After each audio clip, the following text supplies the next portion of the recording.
Good afternoon, everyone, and welcome to today's webinar, Funding Opportunities for Courts in Your Community in 2022, hosted by the Bureau of Justice Assistance. At this time, I'd like to introduce our first presenter, Greg Terrain, Policy Advisor with the Bureau of Justice Assistance, for some welcoming remarks. Greg. Thank you, Daryl. Welcome, everyone, to the BJA Funding Stakeholder Series, the FY22 programs that support courts. Like Daryl said, I'm Gregory Terrain. I am a policy advisor at BJA. You'll hear from me as well as Michelle White, Senior Policy Advisor at BJA. For today's agenda, we'll go over what is OJP as well as BJA. Again, you'll hear from both your panelists. We'll review available funding for FY22. We'll also go over some resources available for grant applicants, and then we'll have a Q&A. Important note to make: the panelists for today's webinar are not the subject matter experts for all of the programs that will be covered today. If there are programs that you would like more information about, you may visit the program page, which will be listed on each program slide at the end. You may also contact the National Criminal Justice Reference Services, NCJRS. There will be a slide toward the end of our presentation that Michelle will review that has the contact information for NCJRS. Next slide. So what is OJP? OJP provides grant funding, training, research, statistics for the criminal justice community, and we are one of 3 grant-making components within the Department of Justice. The other 2 is OVW as well as the COPS program. On the right-hand side, you'll see the Office of Justice Program, and you'll see several offices and bureaus that sit within OJP, which is at the top. You'll see BJS, which is where we sit. Next slide. Okay. BJA is proud to support our nation's states, local and tribal criminal justice agencies with the express purpose of reducing crime and strengthening communities. One of the most important ways that we do this is by providing grants to agencies and communities in order to support local efforts. We do our best to design programs that are responsive to real-world challenges and provide maximum flexibility for local implementation. BJA is committed to streamline the application process and minimize the administrative burden of managing our grants. We have made real progress in recent years in these areas and has been never easier to apply for and manage a BJA grant.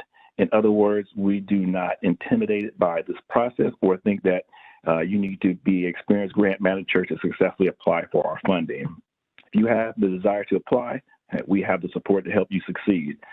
It is, however, important that you do not procrastinate once your solicitation is open.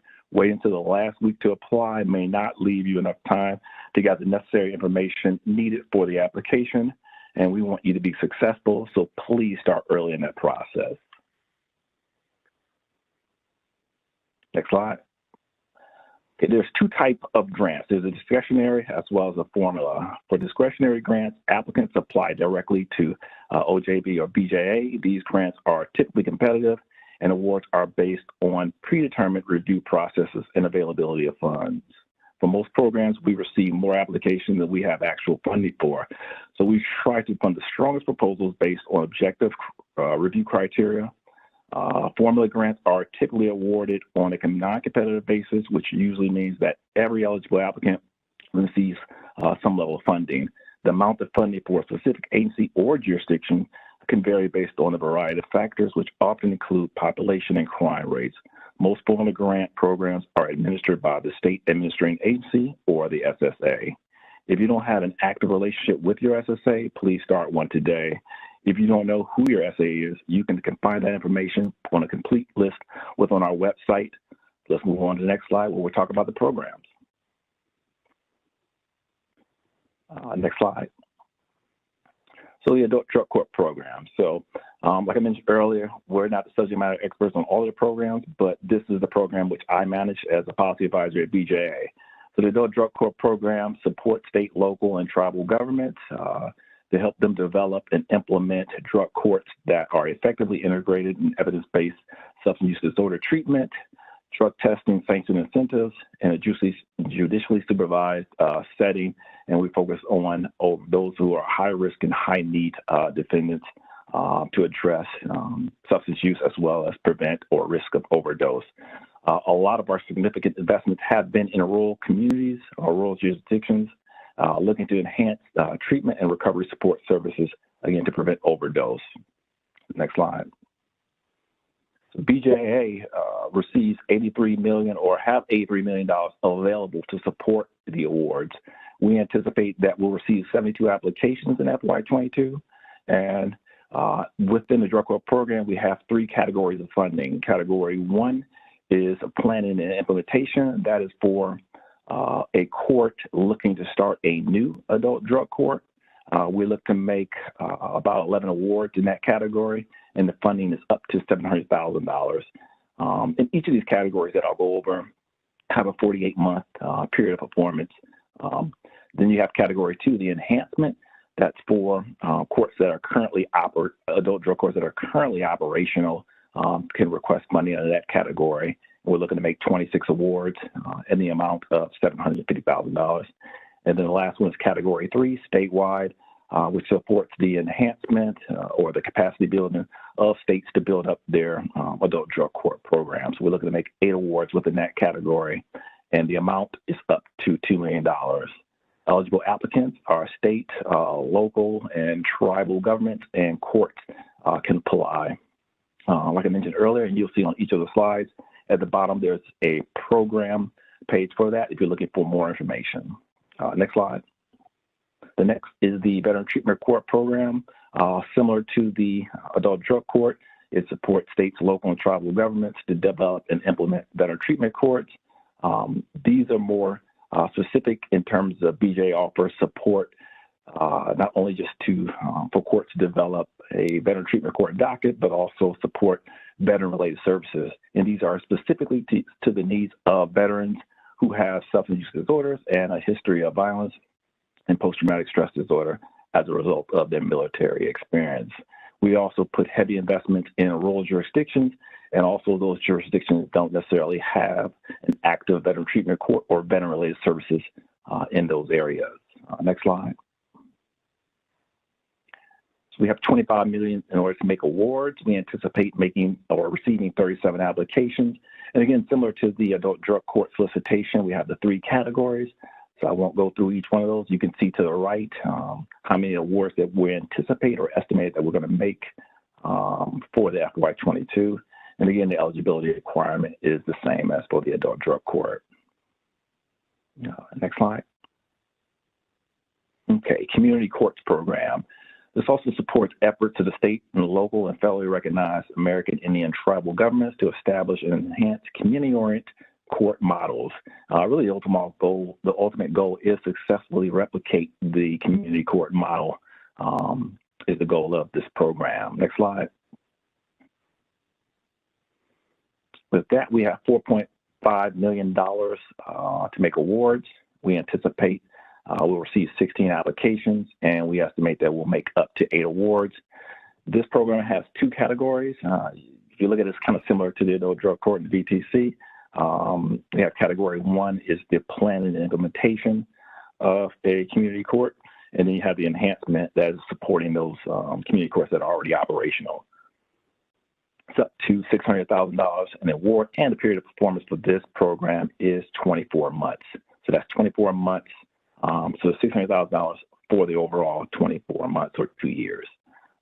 Again, eligible applicants are states, local courts, local government, and federally recognized tribes. Again, the link is below where you have more information. Next slide. Okay, the hate crimes. These programs are for criminal offenses motivated by some form of bias toward victims on the basis of their perceived or actual race, color, religion, national origin, sexual orientation, gender identity, or disability. This program supports state, local, and tribal law enforcement and prosecuting agencies in their outreach to the education of the public, victims, and their staff and partners about hate crimes. It's important to note that the program also reimburses expenses associated with the investigation of hate crimes. Next slide. So we have $8.7 million available for awards. So we expect to receive 35 applications and look to make between 20 and 22 awards in the amount for each award, $400,000. Who can apply? Is state, local, and tribal law enforcement and prosecutors. Remember, the tribe must be federally recognized as well. Next slide. Wrongful conviction program. This program helps to protect the integrity of the criminal justice system by supporting efforts to provide high quality and efficient representation for defendants in the post-conviction claims of innocence and identify, whenever possible, the actual perpetrators of the crime. It also supports convictions integrity efforts to prevent future error.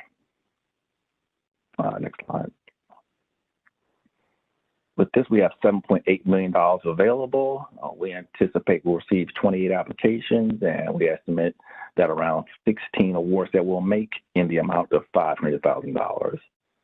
Those who are eligible, state and local governments with their authority over offices that works to prevent, identify, correct false or wrongful convictions, state and local public defenders' offices, nonprofit organizations dedicated to judicial verdicts that comport to the rule of law and institution of higher education. Next slide. The MTIL program supports states and local law enforcement and prosecuting agencies to investigate and prosecute unsolved homicide cold case murders suspected of having been racially motivated. This also includes support for victims and stakeholders that are impacted by these cases. Again, funding is limited to the Civil Rights Statute of December 31st, 1997. And BJA also collaborates with the Department of Justice Community Relations Services to support reconciliation and support services for families of victims, as well as the other stakeholders. Next slide. We have $2.2 million available for awards under the MTIL program. We anticipate 10 applications, and we're looking to make between 5 to 6 awards. Each award will be, on average, $500,000. And we have the eligibility requirement here for you, which indicates state, local, and tribal law enforcement agencies including prosecutor's office. Next slide. Next is the cold case using DNA for prosecuting. This program provides funding to prosecute violent crime cold cases and decrease the number of violent crime cold cases awaiting prosecution. It also provides direct assistance to increase the capacity of state and local prosecuting agencies to address violent crime cold cases. With that, we have available funding for awards, $7 million. We're looking to receive around 30 applications, and we're going to look to make an estimate of 14 awards in the amount of $500,000. In terms of eligible applicants, these are state governments, special district governments, city or township governments, county governments, American tribal organizations, and American tribal governments that are federally recognized. Please note that prosecuting agencies, law enforcement, state agencies, or local crime laboratories may partner with an agency that serves as the lead applicant for the award to work towards achieving the program goal of seeking resolution in the violent crime cases. It's important to have, however, that the prosecuting entity must be fully engaged in that project. And within the application, it will require you to indicate what is your partnership with the program. So be keen to that if you look to apply for that application. Next slide. Post-conviction testing of DNA evidence. This program provides funding to assist in defraying the costs associated with post-conviction case identification, case review, evidence location, and DNA testing in violent felony cases where the results of such testing might show actual innocence. While successful exoneration and correct injustice are notable program outcomes, the careful review, consideration, and closing of cases subjected to post-conviction DNA testing that do not ultimately demonstrate innocence also work to advance the public interest that justice has been fairly. Next slide. Okay, we have $10 million available in awards, anticipate about 20 applications, as well as we look to make approximately 20 awards. Estimated award is $500,000, and the eligible applicant is state governments, city or township governments, county governments, and public or state-controlled institutions of higher education. Next slide. Then we have the John R. Justice Grant Program. This assists states and territories in providing loan repayment to the local, state, and federal public defenders and local and state prosecutors who commit to extending employment in those roles. It also assists in the recruitment and retention of qualified attorneys. The program helps to fulfill DOJ's mission to enhance criminal justice system, and the program also reimburses expenses associated with the investigation and prosecution of hate crimes. Next slide. This provides approximately $2 million available for awards. We anticipate receiving 40 applications, but estimate that we'll make up to 56 awards in the average amount of $35,000. This is eligible to states and U.S. territory government agencies designated by the governor or the mayor of the District of Columbia to administer the JRJ grant program. Again, you have a link to the program page if you're interested in that program. And with that, I'd like to turn it over to Michelle White, Senior Policy Advisor. Thank you so much, Greg. We're going to shift gears just a tiny bit.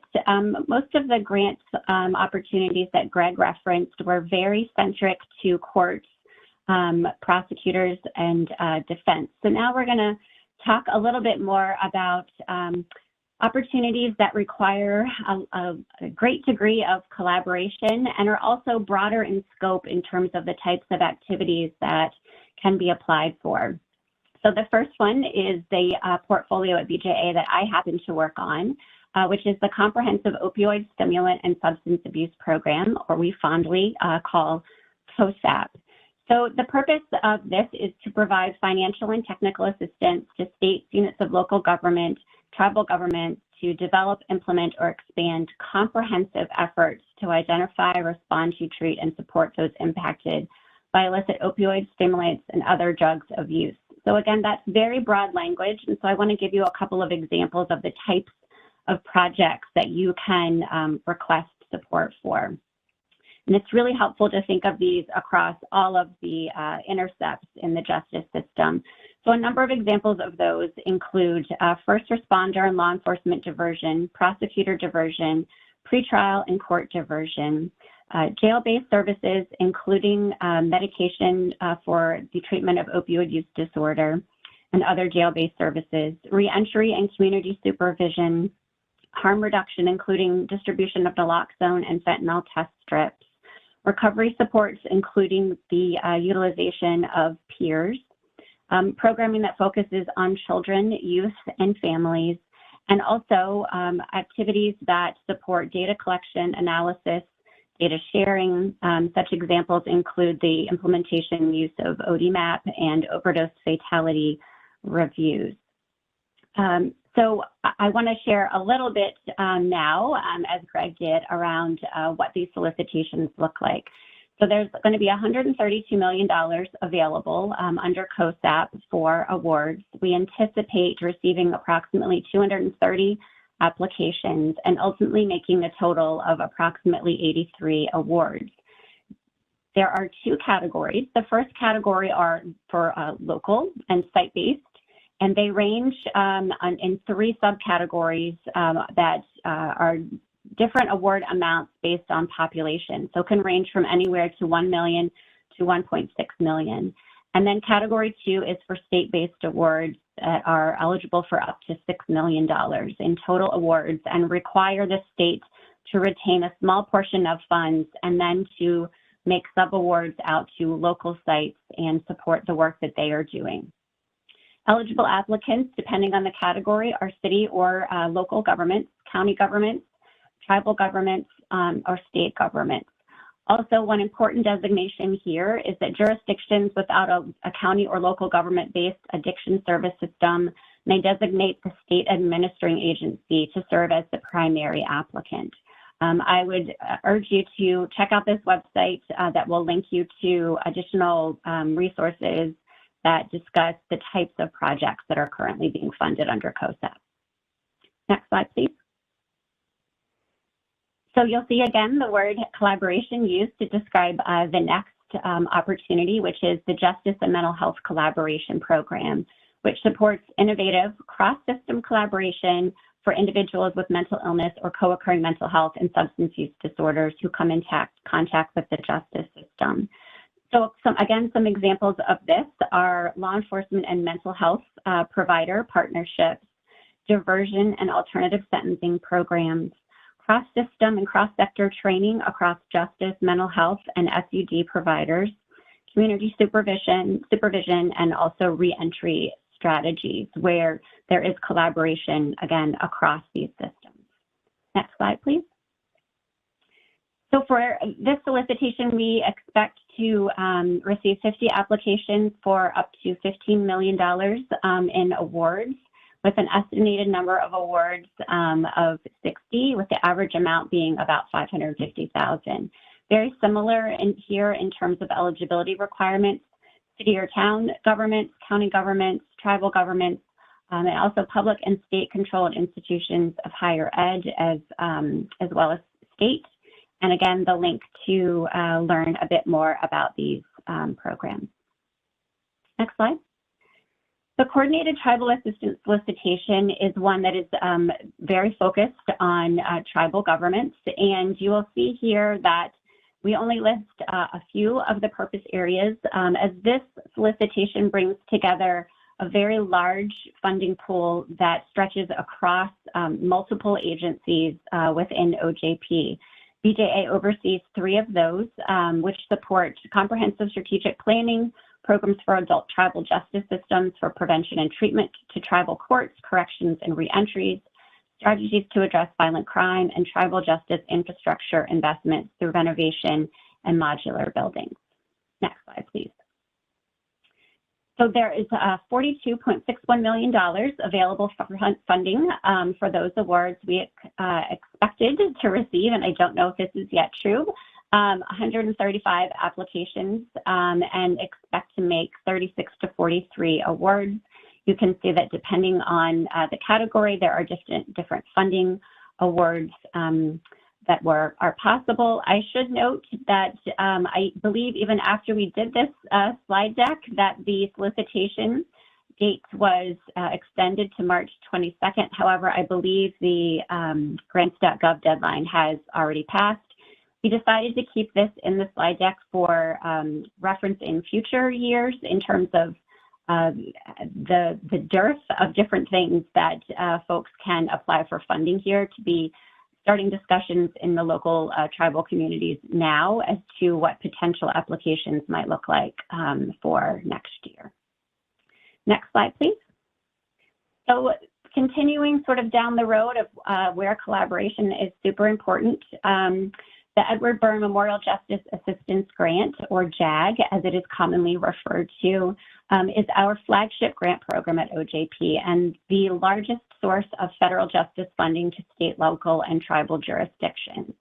There are 8 broad purpose areas here: law enforcement, prosecution and court, crime prevention and education, corrections and community corrections, drug treatment and enforcement programs, planning, evaluation, and technology improvement, crime victim and witness programs, and mental health programs that intersect with justice. Next slide, please. So as Greg mentioned previously, one of the things I would strongly urge you all to do, particularly where the JAG programming is concerned, is to make sure you not only know who your state administering agency is, but you also foster a relationship with them. And again, you can find out who that agency is and make some contacts there with their identifying information and contact information on our website. Also, I would advise you to figure out who at the local level the primary applicant is for the JAG funds, and also ask questions about how decisions are made around that funding. And have a ready list of needs supported by data that demonstrate the broad system impacts of any projects that you may wish to fund. So as you can see, the $290 million available for awards, we anticipate approximately 1,000 applications and being able to make a great deal of awards under this program. So the reason that it's super important, again, to know who the SAA, your state administering agency, is, and also who's involved in making local funding decisions, is because that's how the awards are made with JAG funds. So for state awards, only states may apply under that solicitation, and they must designate the SAA as the single authority to apply. For the local JAG, only units of local government appearing in the JAG allocation list may apply under the solicitation. So again, I can't stress this enough. This is one of the most flexible programs at BJA. Be thinking really hard about who you might talk with, either at the state or local government, and be looking out for these funding opportunities. In late spring, there's the JAG webpage where you can find a lot more information about this program, and please reach out and ask a lot of questions at the local, state, and to us at BJA if you would like to learn more. Next slide. So the next small series of slides, I want to transition from solicitations to something that I think is extraordinarily important for folks to understand, which is what training and technical assistance offerings there are, and really what training and technical assistance means. So one of my favorite words is the word free. And so when you think of training and technical assistance, I'd like that to be the first word that comes to your mind. So when we go through the next few slides, really think about how you might use the training and technical assistance offerings that are available in many instances, not just to grantees, but really to anyone working in the criminal justice space that can propose a fundable project. Next slide, please. So the first is the National Training and Technical Assistance Center. Not unlike JAG, this is a very broad and far-reaching opportunity for local and state entities to request, again, no-cost training and specialized assistance to support work that you might want to do or might need to help figure out how to solve an issue that you're having locally. So this is a great way to get some of that free assistance. Next slide. So in terms of some examples of what training and technical assistance, or shorthand we refer to as TTA, some of those potential services that you can request are specialized, so individualized around a specific issue that you're having at the local level. Assistance implementing any number of evidence-based programs or practices, the development of curriculum, data analysis, both remote and in-person training, peer-to-peer visits, research and information requests, and strategic planning assistance. So this is a very long list that actually encompasses a lot of things. And so if you're even considering if this might be a good fit for your community, I really urge you to access more information about NTAC, and again, think about the fact that it's free and it never hurts to ask. So please keep this on your ready list of potential supports that you might look out for in your jurisdiction. Next slide, please. So I also put together kind of a list of other more focused training and technical assistance that is available.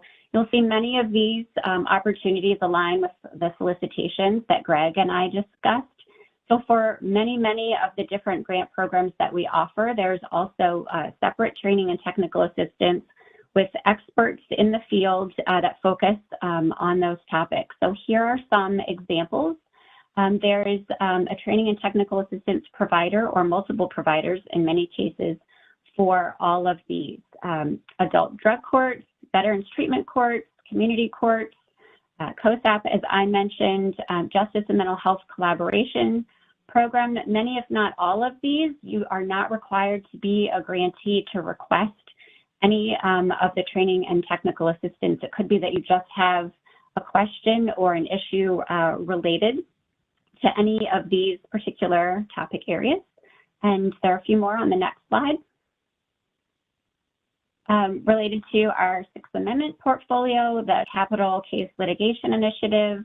We also have a National Center on Restorative Justice, and one that we have not really talked about yet, but is certainly a great program, and you can request TA through our public safety partnerships. And one other note that I would add is, in addition to getting very sort of specialized training and technical assistance, a number of these different providers also have created very robust websites with more resources than you can maybe wrap your brain around in one sitting. So I really strongly urge you to go and take a look at any of these if they interest you, and find out additional information. Next slide. So one example of how we make awards and identify training and technical assistance providers. This is a solicitation that will be forthcoming to help identify capital case litigation training and technical assistance. So this provides training and technical assistance to prosecutors and defense attorneys who work on the adjudication of the capital cases, as Greg went through the description of this, the companion solicitation earlier. Next slide. So for this solicitation, there's approximately $2 million. We expect to receive approximately 6 applications and likely make 2 awards, with the estimated award amount being $1 million. Eligible applicants are public or nonprofit organizations or for-profit that agree to forego profit or management fees, institutions of higher ed, all that have experience and expertise in overseeing capital cases and providing training on death penalty cases.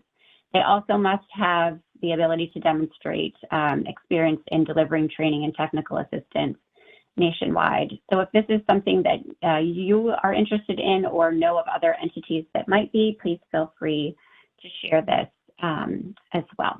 Next slide. So what's next? I think I saw a couple of questions about when will a specific opportunity be released.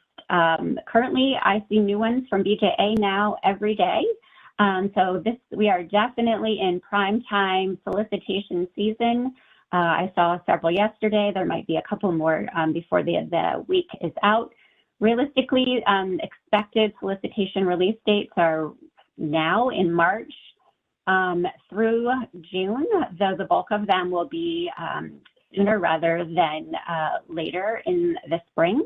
They're usually open for at least 60 days. Some may be open longer, and the ones that are released closer to June time may actually be open for shorter periods of time. Oftentimes, the solicitations for TTA providers are also open for shorter periods of time. So how do you find out when these releases occur? What I strongly encourage folks to do is utilize technology to alert you to when this happens. So subscribe to News from BJA to receive announcements on funding releases. I think I'm going to repeat some of these things a couple of times to really sort of drive home the point of make the system work for you in terms of notification. So next slide, please. All right, I'm going to talk about a couple of resources available for grant applicants. So the first, and I believe Greg and I previously mentioned this, is grants.gov. So this grants.gov is where you can find so much information. If you've never been there and looked around, I would encourage you to do so before the solicitation you're interested in is released, or to look for opportunities, to look for training on grant writing, grant management, any number of other things. But when you are in the throes of writing and submitting your grant, this is also another great resource. So grants.gov provides technical assistance with submitting the SF-424 and SF-LLL. There's a customer support line. You can also email your questions. There's also, as I mentioned, a plethora of information on available funding across many, many, many federal funding agencies. Next slide. So then there's Just Grants, and a support line and email address is also to submit your questions. So this is where for any DOJ application, you will submit the full application. So the grants.gov is just a couple, and then everything else that is the bulk of what you would submit with your grant application would be submitted through Just Grants. So this is where you can find additional support for that. Next slide. And then finally, the OJP Resource Center. This is where you can obtain solicitation support and general broad assistance. This is not necessarily where you would go when you are in the middle of making this submission and having either some issues in grants.gov or Just Grants, but this is for broader questions. And again, some more places to subscribe so you can receive all kinds of information about new funding opportunities as well as some other resources. You can sign up to receive the twice monthly Just Info newsletter as well as the weekly funding news email. That's particularly helpful this time of year as new solicitations are released. There's a link here to subscribe and make sure that you select grants and funding as an area of interest so you do receive all of those notifications. Next slide. So this is an additional list of things that might be helpful to you while you're writing, and certainly then if you are awarded BJA funds, assistance around management. The financial guide is a great resource, the online management training, and also the application resource guide. There's any number of questions you can find detailed answers to in all of these different resources. We have also been putting on a series, and I believe Greg actually did one of these webinars for applicants that really take a deep dive into all the different steps and pieces of putting application together and applying with tips and tricks and all kinds of great information. This is the link to where you can locate all of that information online as well. Next slide. So I would also really strongly recommend folks who have the ability to consider being a peer reviewer. If you are interested in doing this, it's quite easy process. You submit an up-to-date resume or CV, including your valid email to this address, and then include as the subject line, peer reviewer candidate resume. I will say that as a former practitioner, I have been a peer reviewer long before I was at BJA, and it's an extraordinarily valuable experience to really understand things from a different perspective. So it helps to make you a better grant writer, having sort of been on the other side of reading a whole lot of applications to give you ideas of what other jurisdictions are doing, but also in the ways that they, what a really successful grant application looks like. So again, if this is something you're interested in, please reach out and let us know. Next slide. So again, I want to talk sort of about this two-step process that is not new this year, but relatively new if you've been writing BJA grants for a number of years. There are two deadlines. The first is in grants.gov, as I mentioned, with the two forms. And then the second step is submitting the full application with all the attachments in Just Grants. The submission deadline times for both of those are now 8:59 p.m. Eastern Time as opposed to 11:59 p.m. Eastern Time in past years. Your best source of information for details around how to do this will be each individual solicitation. I can tell you that as a guiding rule that there are usually about 5 to 7 days in between the deadline for step 1 and for step 2. So make sure you pay special attention to those separate deadlines.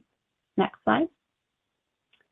So some more ways to stay connected and make sure that you receive all kinds of notifications.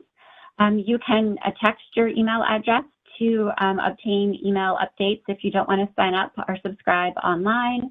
You can also follow us on Facebook or Twitter, as we also include every new release of funds along with a lot of other really great information and resources on social media. And then also just generally visit our website and look around for information on funding opportunities, the release of recent publications, detailed information about initiatives, including all of the project and program areas that we discussed today. And then one more sort of final plug for if you are having issues during the grant writing and submission process, please reach out as soon as you have the issue. And to Greg's, one of his first points he made earlier in the hour, don't wait to the last minute to start thinking about your project, writing your project, bringing your partners together, and don't wait until the last minute to submit. As a person who has done that and ultimately had some success and some not success, waiting to the last minute does not always work out in your favor. So please be very planful and reach out for help as many times as you need it. These are some great resources, again, for solicitation content, for information and support from grants.gov, and also separately around submitting your full application in Just Grants. So our final slide is we're just going to sort of open the floor for questions. Please use the Q&A box and send any message to all panelists when you submit your questions. And I think I'm going to turn it back over to Daryl to kind of help us run through some of these questions. We'll try to answer as many as possible in the time that we have left. Great. Thanks so much, Michelle. Thanks, Greg, for the presentation. So as we transition to the Q&A, just a couple announcements as several questions are coming in about it. The presentation, PowerPoint transcript, and recording from today will be posted to the BJBA website approximately 10 to 15 business days. So certainly be on the look for that if you need to go back, reference these slides. Also, any others in this series or past webinars that BJBA has done to date will be posted or are posted on that site. So great reference point for you. And also, just generally, as Michelle mentioned, the release date of these are starting to come in and will probably run, from now through June. So certainly get on the BJBA website under current funding and you'll see those listed as they are announced. So the first question come in is regarding the adult drug court program. If an adult drug court's enhancement grant is ending, is there a way to apply for another enhancement grant? Or would expanding the program allow for applying for an enhancement grant? Yes, so for the adult drug court, if you have an adult drug court enhancement award currently and it's getting ready to end, you would be able to apply for another adult drug court enhancement award. Yes, you would be able to apply. Regarding training, has BJBA made a decision to cover the cost of in-person events, such as sending an expert to a conference or a trade show? BJBA and OJP haven't provided any, haven't put out any new guidance as it relates to trainings or paying for trainings through cooperative agreements. We hope to hear something soon, but there's no new guidance on that yet. Once their new guidance is out, OJP and BJBA will send that out to all grantees as well as stakeholders. Maybe not relevant to today's topic, but do you know if there will be a solicitation for the National Sexual Assault Kit Initiative, SACI, this year? Yes, there will be a solicitation issue. Obviously, it wouldn't be a part of this presentation, but that will be a solicitation that will be issued this year. And regarding the adult drug court funding program as well, are DUI courts eligible under that? Yes, DUI courts fall within the category of adult drug court, as well as co-occurring courts and tribal healing to wellness courts. Okay, and I'll ask this next one. It's a little general to Just Grants. Maybe perhaps answer it or we could refer them. Does Just Grants need a special login authorization, or does SAM or grants.gov login work for that? I'm not completely sure. I don't want to give you the wrong answer on that, but If you can go back to the Just Grants slide, yeah, it's here. So you would probably need to contact them. And if you go on to Google Just Grants training, there's a plethora of different trainings to tell you how to do pretty much anything in Just Grants. I don't want to say yes or no whether you have to have an idea. I would believe you would, but I don't want to provide you with an incorrect answer. But just please go to the Just Grants training website. You can just Google that. There's a lot of different trainings, and it'll provide you with information on how to go about getting into the Just Grant system. The next question is in regards to peer review. The person wanted me to put up the email address for the peer review resume submission again, which I will go ahead and so. So from this slide here, I'm going to just jot that email down. It was also entered into the chat as well, so you can copy and paste that as you need to. And just a note to put the peer reviewer candidate resume in the subject line when you are submitting. We've served as a peer reviewer in the past. Do we need to resubmit the resume, or is that in a database for future consideration? We do have a database that we pull on at BJA, so it's probably in a database, but I would, if you have an account or you've done it before, you want to make sure that you are. So yeah, we do have a database, so you probably would still be in that database, but to make sure, I still go through the process. How do I find out who the primary applicant is in our county for JAG awards? So BJA has a new website. I can probably put it in into the chat box or the Q&A box. It's a new link that has all of our BJA related funds or awards that we've made over the past few years and as recent of FY21. So there's a link to where you can go to see where we made all of our awards to, which is a great idea, because then you'll be able to see who done what in what states, and but then your state, you'll be able to, if you're interested, maybe contact your partners in your state. So that's definitely a great idea. But yeah, I'll try to put that into the Q&A, that link. Greg, to add to that, there should also, for JAG in particular, be a list of both who the SAAs are for the states, and then for each locality, who the eligible recipients of funds are in the local government. So all of that should be on the website. I don't know, Daryl, if you can go to that slide, the JAG slide. I believe there's the website where those things can be accessed, those lists. Do you anticipate another SMART probation grant solicitation for 2022?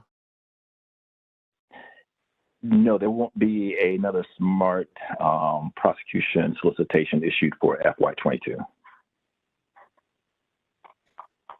If topics do, I'm not sure what particular opportunity they're referencing, but if the topics do not overlap, can an agency apply for multiple grants at the same time? If the topics do not yes, they would be able to. You can apply as much funding as possible here at BJA. You submit the application. Even if it's within the same topic, you could apply for that same award as long as the focus is different, or you're focusing on a different population or target age, or just different target population. Regarding the training technical assistance section, besides the capital case litigation TTA, are those opportunities for providers of TTA to apply for the grants to act in this capacity, or are BJ staff providers of all this TTA mentioned? So those are, all of the TTA solicitations are for outside providers. So they are competitive solicitations. So BJA is not the TTA provider. We are looking for other experts that are in the field to deliver the training and technical assistance. And this was touched upon generally as far as travel, but are BJA grantees permitted to use awarded funds to attend, for example, NADCP 22 this year? Yes. They already use those funds to attend the NADCP conference, yes.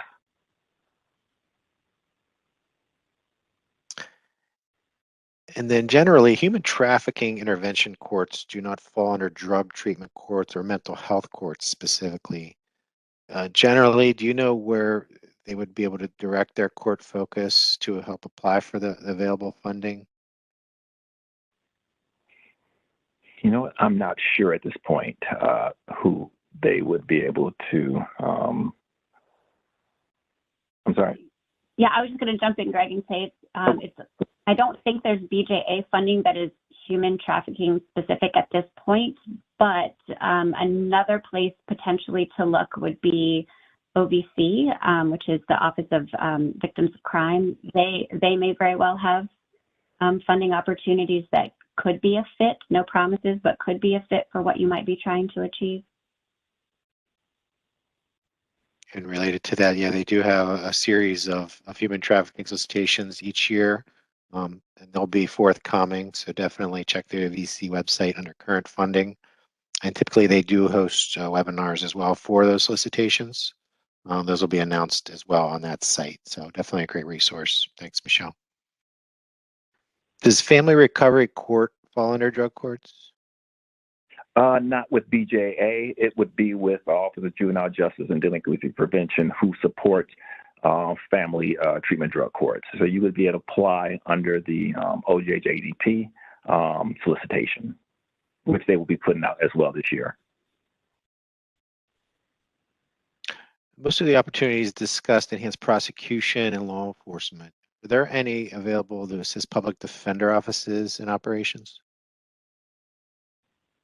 So there are a number of opportunities that, while the primary focus isn't assisting public defender offices in their operations, they are either eligible or they are collaborative partners in the different applications. I would also say that if your question is in terms of sort of basic operations, that it's less likely as opposed to the specific sort of targeted topic areas where public defender agencies and offices might be involved around a topic.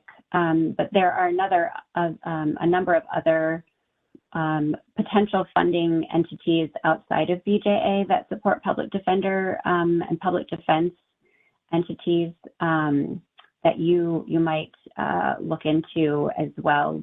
Legal Services Corporation, I believe, is one place you could look for additional resources. Will there be a solicitation for the Upholding the Rule of Law and Preventing Wrongful Convictions program this year? Yes, that was one of the programs we actually covered today that we talked about. So that will be a solicitation also this year. A couple more coming in still. Regarding the CTAS project, I know, Michelle, you did mention that was coming up due. So definitely check the website out on those details for that grant opportunity. May grantees use program funds for legal services for individuals involved in the judicial system, such as protective orders, expungements, obtaining documents for driver's licenses, etc.? So I would say the answer to that question is very program specific, and I would take a deep dive into each individual solicitation to see if there are any prohibitions against doing that. I think it very much depends on the program or the solicitation that you would be responding to. And regarding peer review, can you apply for grants if you are a peer reviewer? Is there a conflict of interest there? So you cannot be a peer reviewer for a grant portfolio or program that you are also an applicant. So yes, you would conflict yourself out of being able to be a peer reviewer. But if you were a peer reviewer one year, you could be an applicant potentially the next year. You just can't do them at the same time. So Daryl, I see a question about COSAP that I'll answer really quickly. Our state has a current COSAP grant, but our local county would like to apply. Is that allowable? If so, how does that impact funding requests? Yes, you are still very much eligible eligible to apply as a local jurisdiction. And I would say the only potential impact is if you're receiving any of the state COSEP funds as one of their sites, then you could not duplicate or supplant the funds that you might receive as a local applicant. And that realistically is the only thing I think you maybe need to look out for. Then a question did come in about some language. I think they're pulling it from a specific solicitation, but the statement is any awards under the solicitation will be made under statutory authority. As of this writing, the Department of Justice is operating under a short-term continuing resolution. No full year appropriations have been enacted for FY 2022. Is that relevant to the ones that will be coming out, or is that for an older solicitation regarding the continuing resolution? We're no longer operating under a continuing resolution, so that solicitation was likely released in the middle of sort of that process.